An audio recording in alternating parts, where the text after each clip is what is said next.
Ministra de Vivienda, Cecilia Cairo, le presentó su renuncia al presidente Yamandú Orsi luego de que se hiciera público. Como saben, que tiene una casa sin regularizar, en realidad es un conjunto de casas en un terreno que es de su propiedad y que adeuda varios impuestos. En su cuenta de Twitter hace unos minutos escribió: "No estamos en esta lucha por los cargos. Toda la vida me consideré una militante de una causa que abrazo y quiero. La vida misma me enseñó que nunca hay que bajar los brazos y que los lugares para nosotros son circunstanciales, pero las causas no. Conversé con el presidente y presenté mi renuncia al cargo de ministra de Vivienda y Ordenamiento Territorial. Quiero agradecerle la confianza y el cariño que me ha dado. Nos encontramos con todas aquellas y aquellos que militen en donde la pobreza y la injusticia estén presentes. Habrá patria para todos", escribió y publicó hace minutos la ahora ex ministra de Vivienda, Cecilia Cairo. La noticia fue informada anoche por el diario El Observador y confirmada por la producción de Desayunos Informales con fuentes cercanas al presidente Orsi. La dirigente del MPP se convierte de esta forma en la primera baja del gabinete de Frente Amplista. El presidente tiene prevista una salida pública, como decíamos recién, mañana en el acto por el bicentenario del desembarco de los 33 orientales en Soriano. Se espera que se pronuncie al respecto, si es que no lo hace algunas horas antes. Este cargo, en principio, sería ocupado por una dirigente del sector del expresidente José Mujica, ya que el Ministerio de Vivienda quedó en manos de esa agrupación. Lo que sabemos hasta ahora es que va a ser una mujer, pero que el nombre todavía se está evaluando. También esto generó naturalmente repercusiones en la oposición. Por ejemplo, la senadora del Partido Nacional, Graciela Bianchi, puso en redes sociales: "Costó, pero lo logramos. Ahora al Senado se nota que faltan pocos días para las elecciones municipales". Quiero escucharla a ella, al MPP y al inefable Pereira. También se pronunció en su cuenta de X Felipe Schipani, diputado del Partido Colorado, quien escribió: "Con esta decisión Yamandú Orsi se recibió de presidente". Otro de los que también hizo pública su postura al respecto fue el senador del Partido Nacional, Sebastián da Silva, que escribió: "En realidad no resultó la romantización de la evasión, menos la epopeya de falsa pobre, son los que son, ojalá el pueblo aprenda, el 11 de mayo tienen la chance". Y el senador Javier García escribió: "Cairo no es más ministra, formalmente resta que le avisen, no gobernó, la honestidad fue al grito". Bueno, y en la tarde de ayer, antes de que se conociera esta noticia, la vicepresidenta Carolina Cose dijo que había hablado con el presidente Orsi sobre este asunto y en ese sentido pidió que se le diera tiempo al presidente para pensar cómo proseguir. Yo hablé hoy con Yamandú, hoy de mañana. El contenido de la conversación, por supuesto que no voy a hablar de eso porque es una conversación privada, pero lo que sí les puedo decir es que sea cual sea la definición que nuestro presidente tome, yo lo voy a respaldar.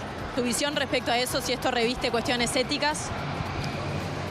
Mi visión con respecto a esto, si esto llega a nivel parlamentario, la voy a expresar en los ámbitos parlamentarios que correspondan. Por supuesto, primero que nada, la bancada de senadores del Frente Amplio. Yo no hablo con mis compañeros o compañeras por la prensa y no voy a empezar a hacerlo ahora. Recordemos que el martes pasado el programa La Pecera de Azul FM informó que la ministra dirigente del MPP no había declarado ni regularizado las construcciones que había hecho en el terreno de Pajas Blancas en el que vive, que había heredado de su padre. Además, había pagado solo 2 cuotas del impuesto a primaria en los últimos 20 años. Fue entonces que se desató la polémica por la irregularidad de su vivienda. Por esas construcciones tampoco hizo los aportes correspondientes al BPS y hoy paga una contribución por un terreno baldío con mejoras. En el terreno hay 4 casas y un contenedor. En la misma tarde del martes, horas después de que se conociera la noticia, Cairo convocó a una conferencia de prensa en su casa donde mostró a los periodistas el terreno y las viviendas, y durante la rueda de prensa la dirigente del MPP había asegurado que no iba a renunciar al cargo.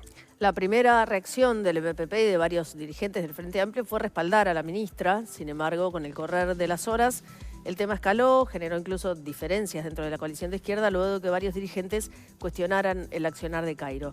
Ella fue edila de Montevideo entre 2005 y 2015, coordinó el programa de mejoramiento de barrios y el plan Juntos en el gobierno de Tabaré Vázquez y en 2020 fue electa diputada por el MPP.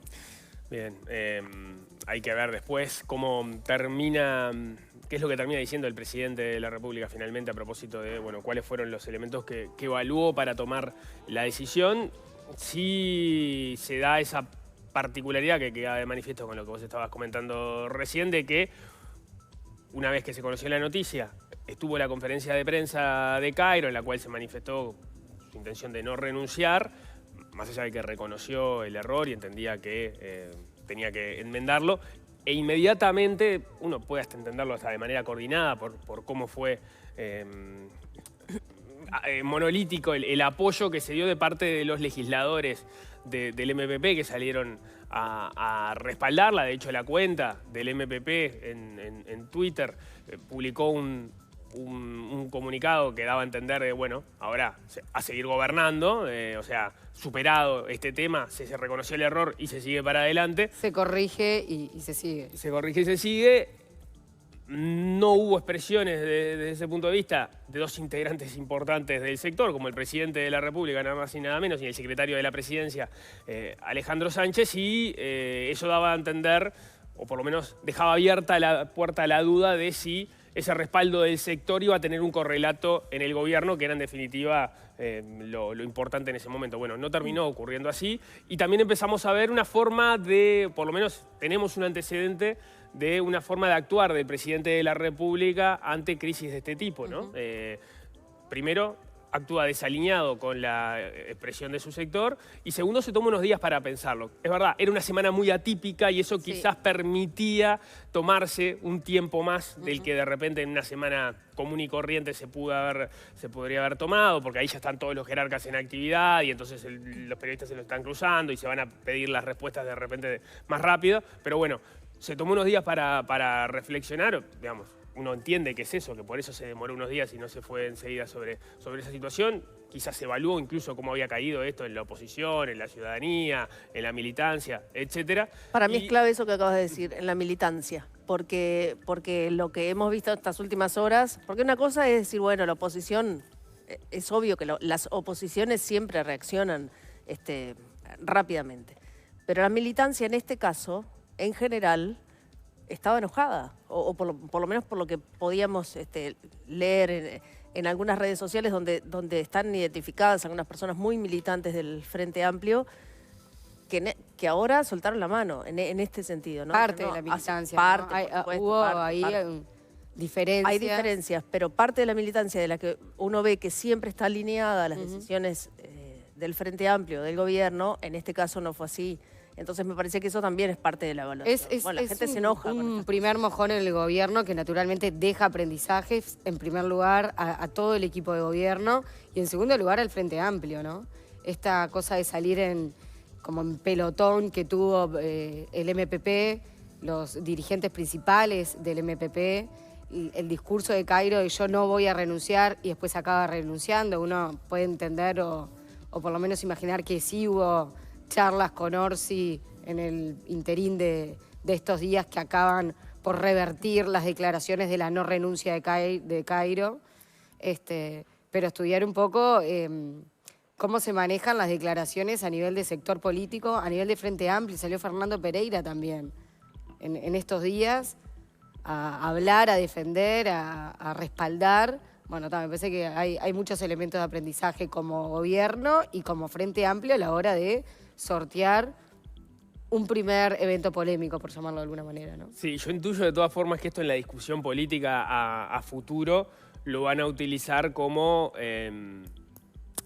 más que como algo negativo, como algo positivo. Es decir, el gobierno va por un lado, la fuerza política va por el otro. Fíjense que el propio presidente del Frente Amplio y el sector más importante, al cual de hecho pertenecen los principales cuadros del gobierno, salieron a marcar la cancha y aún así el gobierno actuó independientemente de lo que estaba pensando esos factores de la fuerza política, más allá que el Frente Amplio todavía no había resuelto orgánicamente nada porque lo iba a discutir el lunes. Esto es un punto a favor para el gobierno del Frente Amplio, naturalmente. Destituirla era lo que se correspondía. O sea, creo que hay consenso, un amplio consenso en que no debía de seguir en el cargo Cairo después de todos los antecedentes que se conocieron.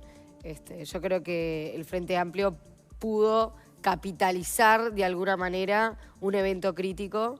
De no haberlo hecho, la situación hubiese sido bastante más desfavorable para su calidad de gobierno, ¿no? Sí, incluso uno podría pensarlo hasta exponerla más, en la medida de que siguiera el tema arriba de la mesa, iba a estar abierto a ciertos cuestionamientos, porque digo, se puede discutir qué tan grave es el episodio o no de tener de tener deudas. Bueno, tener deudas me parece que tiene todo el mundo, ¿no? ya lo hemos Uruguay. hablado, no es un tema de el deuda. tema de la regularización sí es un problema. Se puede discutir eso, qué tan grave es, entiendo que pueden haber opiniones distintas. Lo que sí parecía muy incómodo para el gobierno y muy difícil de sostener era que una ministra esté en esa situación.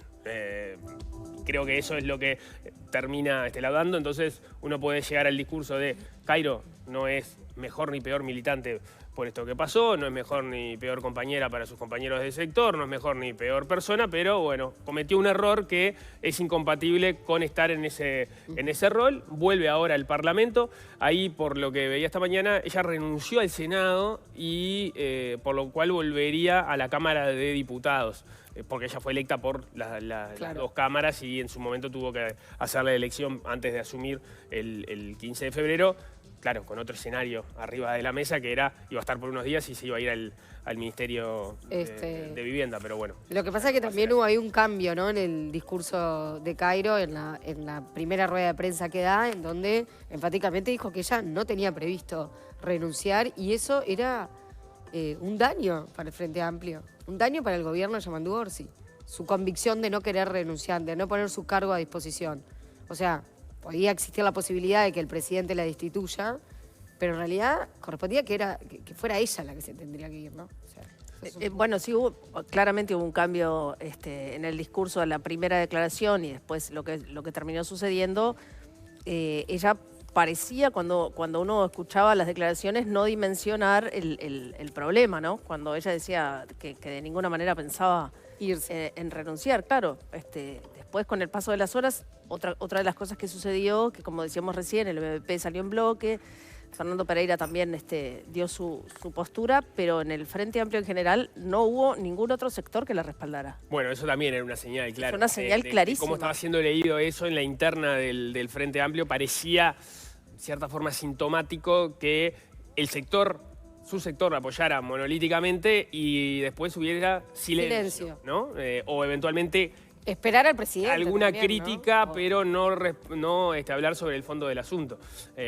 Mientras que, como decía Paula también, en las redes empezaban a verse ya molestias de algunos militantes y algunos dirigentes, no de primera línea, pero sí dirigentes al fin, que hablaban de esto. Y pasó también con algunos. Bueno, estuvo el senador González acá diciendo que en realidad, siendo crítico con la situación y esperando a ver qué pasaba a nivel orgánico con el Frente Amplio después del fin de semana, ¿no? Bueno, vamos a seguir con este asunto. Ya está en la mesa de desayunos informales